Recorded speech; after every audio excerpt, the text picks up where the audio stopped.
Thank you, Paula, for that beautiful music.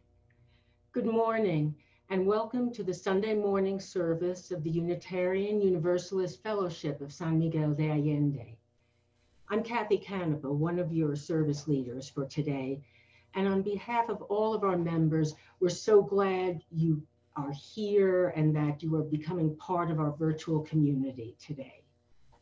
Welcome to a day of hope and promise, to a place of peace and comfort, to a journey towards truth and justice, and to a community of love and courage that will help us along the way.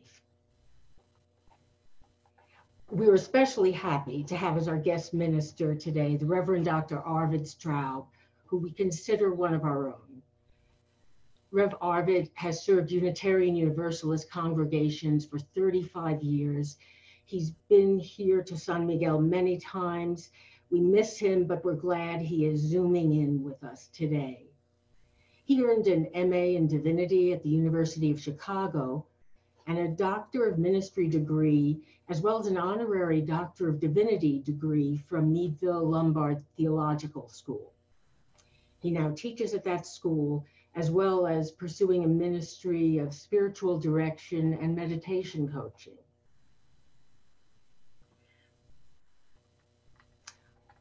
We begin our service today by lighting our chalice, a symbol of Unitarian Universalism, with words of Albert Schweitzer.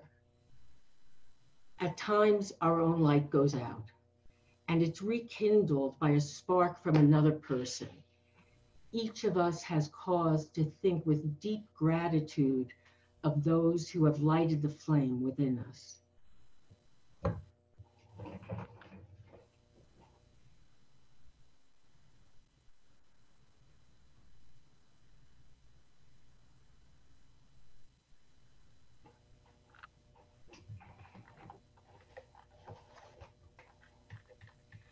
I invite you now to join in singing hymn number 298, Wake Now My Senses.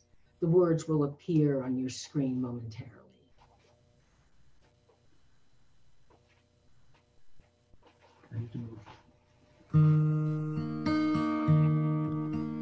Wake now my senses and hear the earth call. Feel the deep power of being in all. Keep with the web of creation your vow.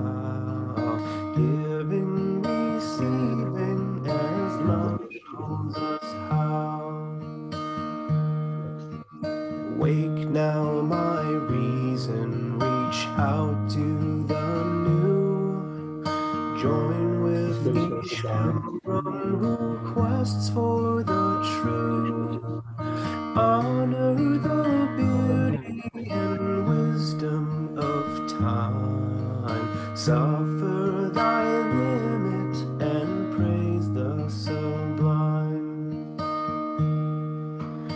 Wake now, compassion, give heed to the cry. Voices of suffering fill the wide sky.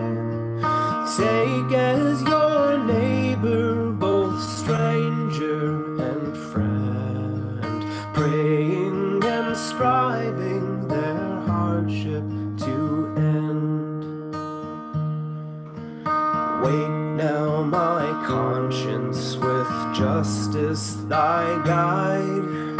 Join with all people whose rights are denied. Take not for granted a privileged place. God's love embraces the whole human race.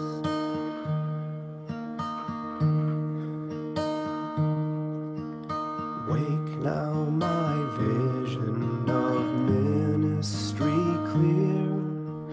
Brighten my pathway with radiance here. Mingle my calling with all who will share. Work toward a planet transformed by our care.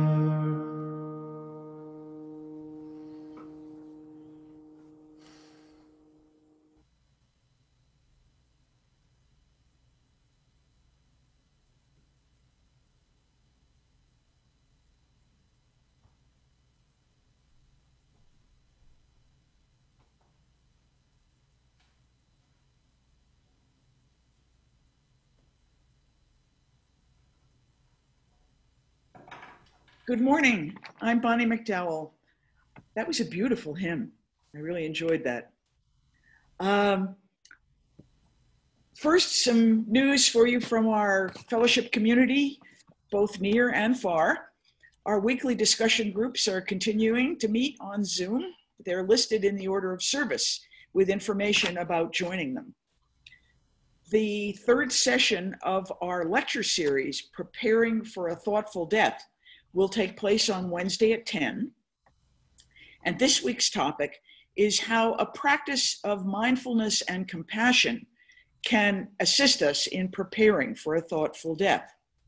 The chat box has sign-up information for that, and also has information about how you might become a member of this fellowship.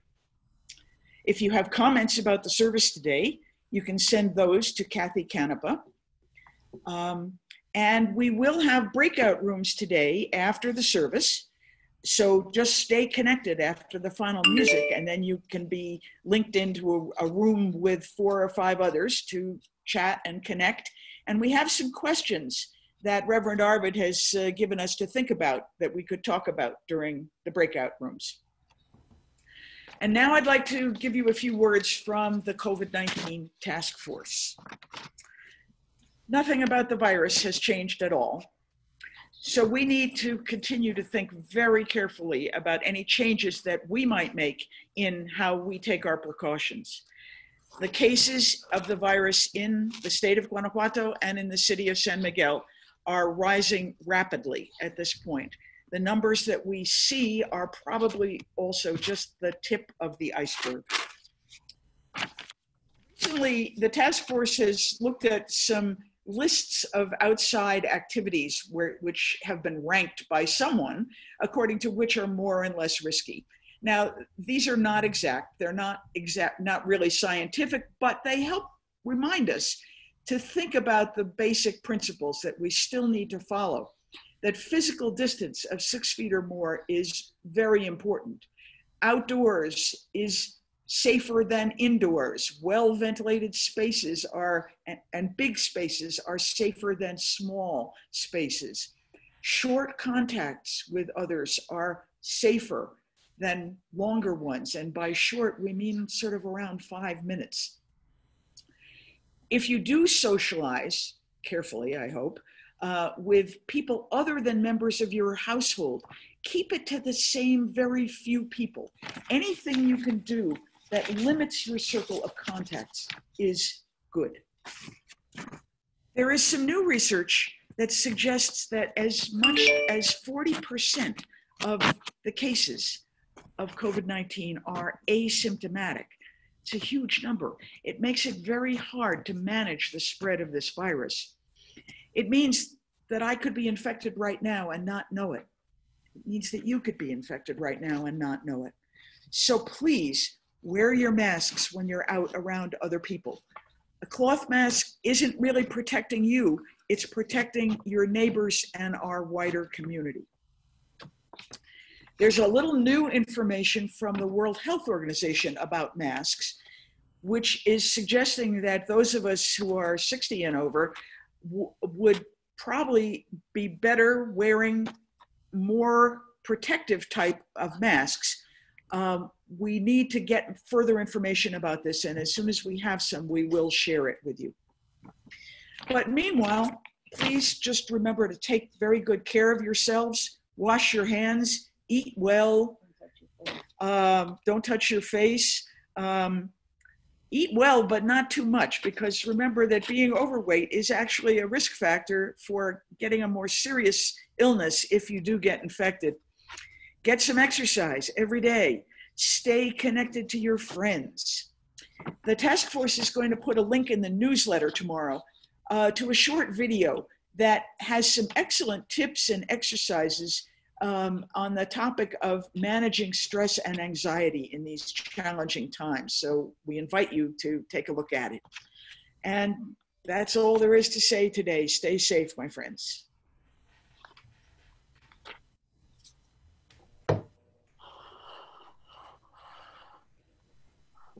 Please join Dan and me in reciting our covenant. We respect the interdependent web of life and work for a just and peaceful world.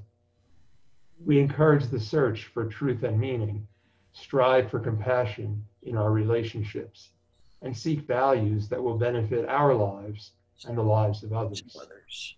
This is our covenant. Respetamos todos los estilos de vida dentro de su red interdependiente y trabajamos por un mundo justo y pacífico. Alentamos la búsqueda de la verdad y la comprensión total.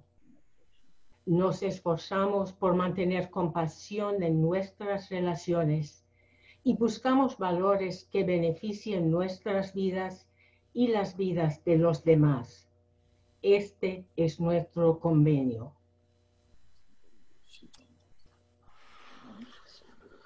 Now we go to Andrea Kaufman.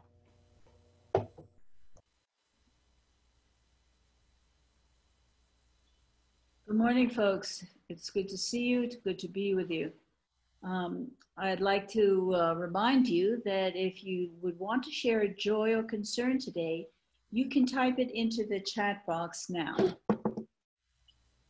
The sharing of joys and concerns is a sacred time for our community. I invite you to take a moment now to breathe into your compassionate heart and share a moment of silence.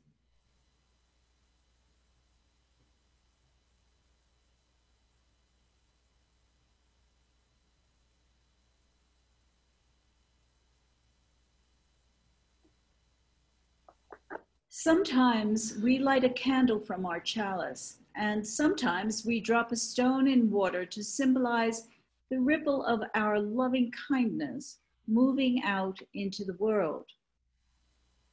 We drop the first stone for all those who have suffered a loss from, oh, can you see those stones? Let's see. They got it. There we go. For all those who have suffered a loss from the pandemic of COVID-19, their friends, and their families.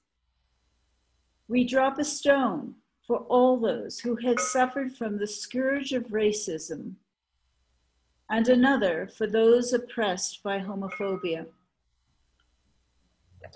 We drop a stone for all the caregivers and hospital workers who are at the front lines of this pandemic and their families.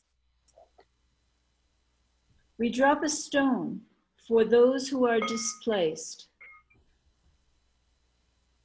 those who have no place, and those who are hungry. We drop a stone for those who are blinded by ignorance, fear, and greed. On a lighter note, we have some good news to share. Diane Daly, one of our well-known members of our fellowship, thanks everyone for their prayers and good wishes. Her brother-in-law, Skip, will be released from Yuma Hospital tomorrow, and her sister, Lexi, is slowly recovering at home from COVID. Now, I drop a stone for all those joys and concerns that are in the chat box. And we drop a stone, a final stone, for all those joys and concerns that remain in our hearts and are not spoken. Please return to your breath for a moment of silence and listen to your compassionate heart.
And now a time for generosity. As a UU fellowship, we are of course self-supporting and rely on contributions from members, friends, and visitors to sustain our work. This fellowship has long been known for its generosity in support of non-governmental organizations that serve our local community. When you donate today, you can specify if you want your donation to go toward your pledge or toward our minister's discretionary fund. You can just put that in the notes section of the donation. And otherwise, it will be credited to our general fund, which helps meet the expenses of this fellowship, including this service, as well as the annual grants that we make to 11 carefully chosen community organizations. One of those is called Caminamos Juntos, which helps Mexican nationals who have been forced to leave the United States to resettle here in San Miguel.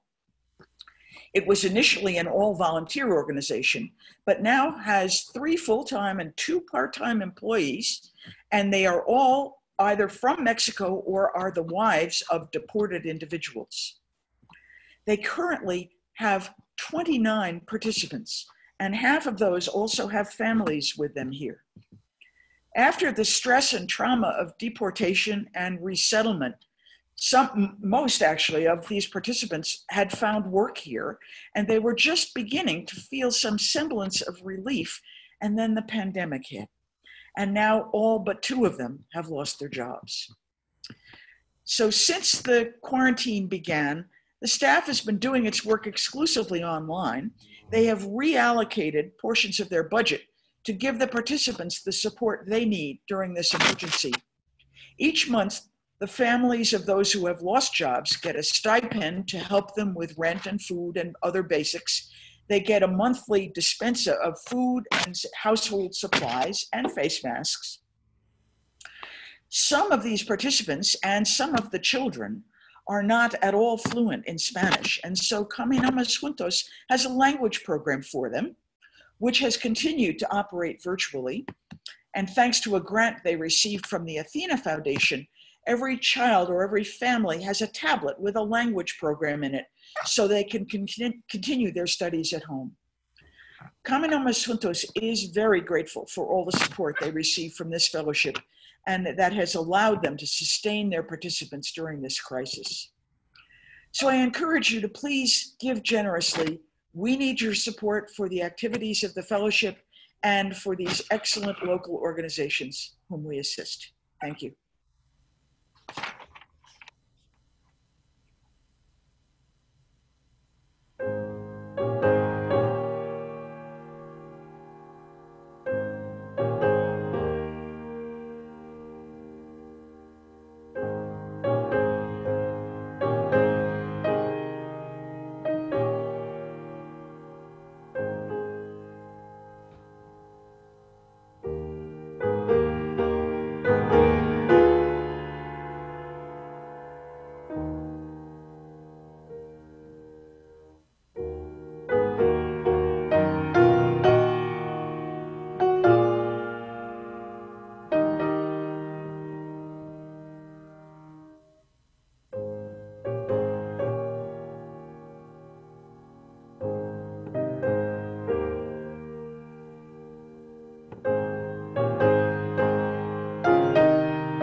Good morning, everyone. Even though it's virtual, it is so good to see you.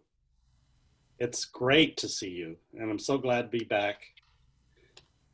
Many of you have kindly asked how I'm doing because the last time you saw me, I had just had emergency surgery for a skull fracture in San Miguel as we were on our last visit. I'm very pleased to tell you that everything is just fine. I've recovered completely. So thanks for your concern. I'd like to read a statement by the 19th century Unitarian minister William Henry Channing, nephew of the famous William Ellery Channing. I love this reading because it talks about what it means to be a good human being, a good person. And I really think that we should have much more conversation in our world, in our today, about what it means to be a good person. I think we need it. So these are the words of William Henry Channing. To live content with small means, to seek elegance, not luxury, and refinement rather than fashion, to be worthy, not respectable, and wealthy, not rich, to study hard, think quietly, talk gently, act frankly, to listen to stars and birds, to babes and sages with open heart, to bear all cheerfully, do all bravely, await occasions, hurry never, to let the spiritual unbidden and unconscious grow up through the common. This is to be my symphony. That ends the reading. The first century Rabbi Hillel, who was a contemporary of Jesus, said that when no one else is behaving as a human being, you must behave as a human being. You know, one of the good surprises, there are some, of the time that we're in, is that there are so many acts of consideration, of creativity, of sacrificial service, and of generosity. And we're also seeing an unprecedented global movement against systemic racism that is already beginning to bear some fruit for systemic change. But others are not acting out of their best selves. We see in the news, of course, people who are acting out of self-interest, out of hatred, and out of greed, and even violence. And underneath that is fear. And of course, this is a time when all of us are afraid to some degree, and we all have days when we're tempted to react out of that fear. Maybe the scariest thing for me is that there are so many things I can't control. It makes me scared. I can't control if others are following the social distancing rules, especially, at least up here in the US, not wearing masks. I can't control the actions of others. I can't predict what's going to happen in this crisis that we're in, this global crisis. I wish I could, but I can't control other people's motives or opinions and the actions that arise from those opinions. I can't control how others are going to react. I don't know how long this will last, and that's scary. I can't even control the amount of toilet paper at the grocery store. You know, I'm doing my best to let these things go because, as I'm reminded by the self-help author Byron Katie, if you fight with reality, you lose, but only 100% of the time. What I can control are my own actions and my own attitudes, although that's not always the easiest thing to do.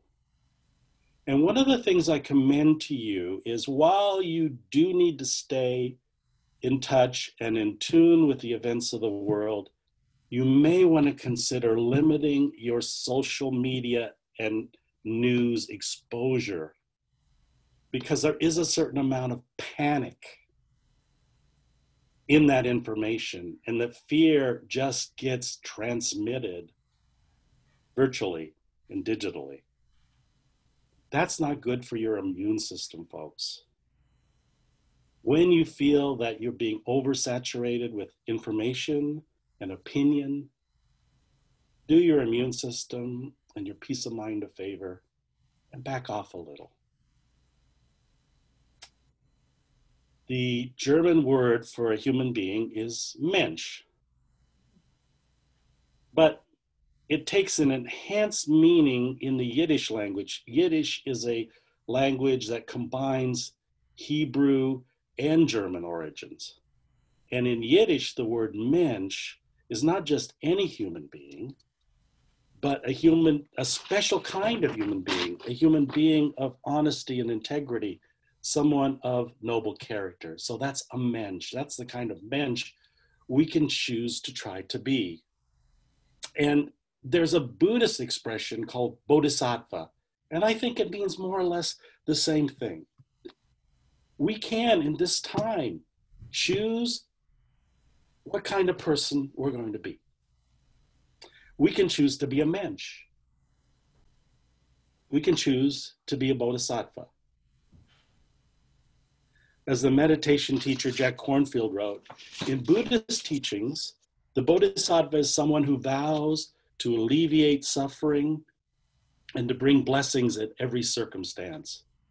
A bodhisattva chooses to live with dignity and courage and radiates compassion for all, no matter where they find themselves. This is not a metaphor. As bodhisattvas, we are now asked to hold a certain measure of the world's tragedy and respond with love. He goes on to write, trust your dignity and goodness. Where others hoard, help. Where others deceive, stand up for truth. Where others are overwhelmed or uncaring, be kind and respectful. Good friends are especially important right now. And we're so lucky to have this crisis hit us in an era where we are able to reach out to people digitally. And of course, there's always the phone. Good friends are really important right now. And one good friend that I talked to mentioned that he's concentrating during this crisis on 3 things as a way to be an authentic human being. So the first is gratitude. So really, that's a way to help us put in perspective what we're going through. I'm grateful that I have wonderful shelter, a good house, even if I have to stay there more than I wish. I'm grateful for companionship of my wife, Sonia, and also the companionship of people I can connect to through Zoom and on the phone. Even though there's distance, I'm grateful for family. I'm grateful that we have good food. I'm grateful that at least for now, we are financially secure. I'm so grateful for my spiritual practice that has really helped me to put this whole crisis in perspective and to deal with it with whatever equanimity that I can muster. And I'm very grateful for my Unitarian Universalist religious community. Through my clients in spiritual direction, who are mostly Unitarian Universalist ministers, and other ways, I see how our congregations are responding beautifully to this crisis, taking care of their members, really, even from a distance, showing what real community is like, and thinking together about what's important in this time. And also reaching out to the needs of the wider world and the wider community. So the first thing I'm trying to do is to practice gratitude. The second thing that I'm trying to do, thanks to the advice of my friend, is to savor the good things in my life. Not just to be grateful for it, but truly experience, even in my body, those moments of pleasure and joy. We have an evolutionary heritage that helped us to survive as we evolved as a human species, but sometimes isn't serving us now. It's what brain scientists call the negativity bias. Our ancestors survived and passed on their genes if they were hyper aware of danger from like saber-toothed tigers and rival clans. So we have a hardwired negativity bias where we're constantly, even subconsciously, looking out for possible danger. But there are not many saber-toothed tigers these days, and the dangers we seem to be aware of sometimes don't even exist. But we also have a higher brain than that hardwired reptile brain, which is that we get to think and we get to feel and we get to reach out. And that's also part of our evolutionary heritage. Pleasure and joy and connection are a higher part of our brain, but it's much harder for us to access those. One brain scientist says that negativity is like Velcro for us, and joy is like Teflon. So we really need to consciously savor those beautiful moments in our lives. So let me talk about this morning. The first thing I saw was the face of my little dog, Waldo, who was so glad to see me and so glad that I was awake. And then the face of my beloved. And then I savored that first sip of coffee, the sunshine outside, the beautiful garden, the birdsong. So I'm recommending that you really take time to notice all the pleasant and pleasurable things in your life. There are hundreds of them. And I'm suggesting you do that in a specific way, that when you notice that you're having a good experience, for a few seconds, notice the sensations in your body. What that does is it creates the neural connectivity in your brain to feel more joy and to feel more pleasure. So, gratitude, savoring. And the third that my friend recommended is service. There are lots of things you can do for service, even in lockdown. For instance, to contribute to the San Miguel Fellowship and all the good work that's being done. We heard about that this morning. You could give away part or all of your stimulus money if you're from the US and have gotten that check. You can, even from a distance, check on fragile friends and neighbors. Sonia and I have made a conscious decision to take us what we think is a reasonable risk, to volunteer weekly at the First Unitarian Universalist Church of San Diego's food pantry in a neighborhood which has been highly affected by the unemployment around the coronavirus. We're taking great measures for social distancing, but if so many people can risk taking care of people in hospitals with the coronavirus, if those essential workers, many of them underpaid, can daily take a risk so that we can buy groceries, so that our utilities work, then we felt that we could take that small risk to reach out. And right now, I'm thinking about ways that I can help stand up against oppressive policing and to press for real change. And already, at least locally here, there have been some major changes in police practices. that have at least been promised. The Vietnamese Zen master Thich Nhat Hanh talks about the time when many people fled Vietnam in small vessels. And often in the Gulf of Siam, they would get caught in storms. In these small vessels, these inadequate vessels, crowded with refugees. If everybody panicked, all would be lost. The boat would sink. But Thich Nhat Hanh said that if there was one person who could remain calm and centered, the boat could be saved. The correct actions could be taken. Fear and panic are contagious. I think we're seeing that in our world right now, the way that some of us are reacting to these crises. But also, and this is reassuring to me, calm is contagious as well. If there's one calm person on the boat, if there's one calm person in the meeting, if there's one calm person in the room, it helps everyone calm down. You know, this is going to end.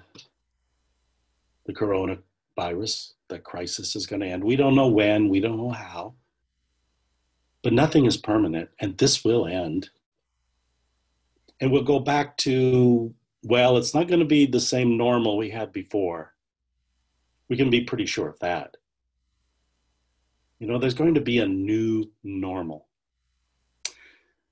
I don't really think we want to bring back the old normal of huge income inequality, of lack of resources for a tremendous number of human beings where other people hoard most of the world's wealth. We see that, at least in the US, by the lack of healthcare available to so many of our essential workers.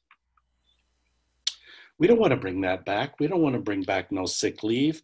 We don't want to bring back people living paycheck to paycheck. As Marianne Williamson has said, normal's what got us here.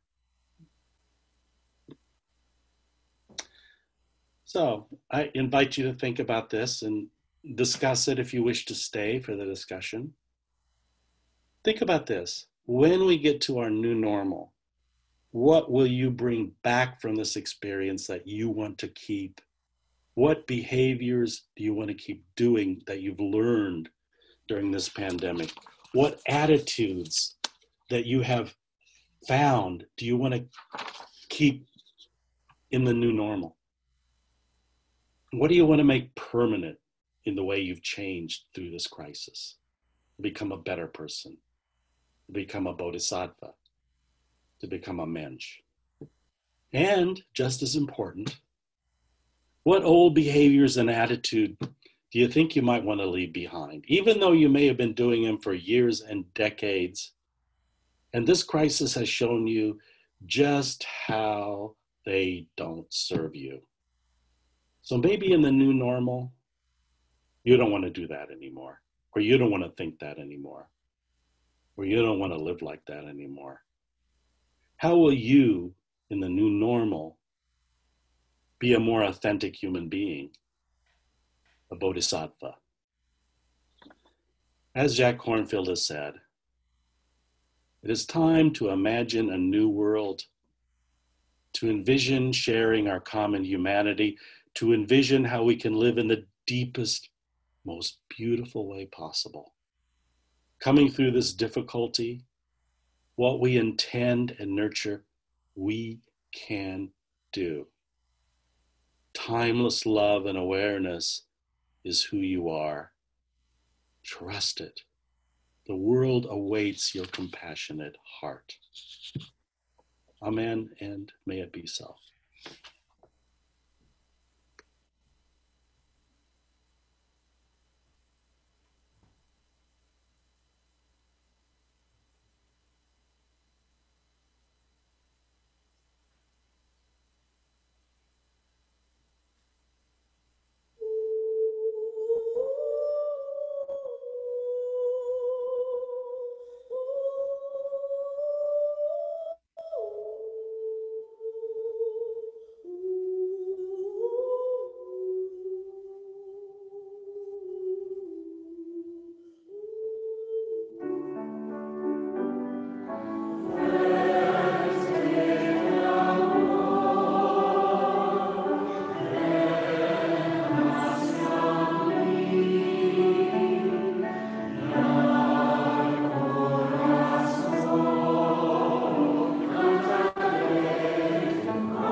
just reading. It is time to imagine a new world, to envision sharing our common humanity, to envision how we can live in the deepest, most beautiful way possible. Coming through this difficulty, what we intend and nurture, we can do. Timeless love and awareness are who we are. Trust it. The world awaits your compassionate heart. Go in peace, my beloveds.